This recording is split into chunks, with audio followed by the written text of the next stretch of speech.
بسم الله. صلي كده على حبيبك المصطفى. عندي ليك طريقة تجيب لك شحنة أي مكثف بطريقة مبتكرة. خليك معايا. أنت عارف إن سعة المكثف هي الشحنة على فرق الجهد. يبقى الشحنة اللي أنا عايزها دي بتساوي إيه؟ بتساوي سي في في.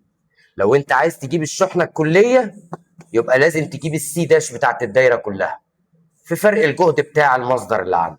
طب لو عايز تجيب كيو فرعي يساوي، ركز معايا، كيو كلي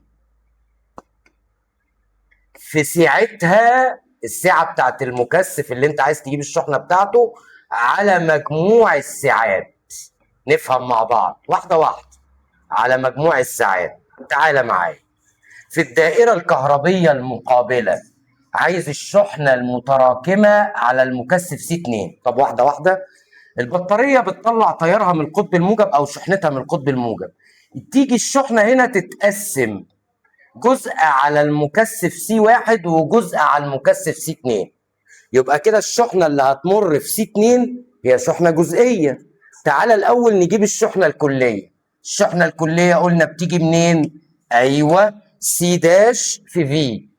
الشحن المكثفين على التوازي، توازي بطريقة توالي، يبقى أجمع 5 و6 تبقى 11 مايكرو فاراد مضروبة في البطارية. القوة الدافعة بتاعتها اللي هي الفي 10 تبقى 110 مايكرو كولوم.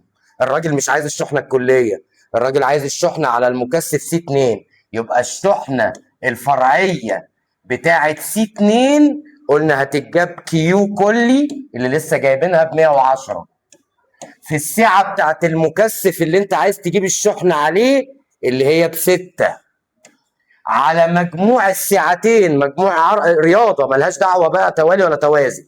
6 و5 11. 110 على 11 فيها ال10. شيل ال11 ديت، 10 في 6 ب60 مايكرو كولوم.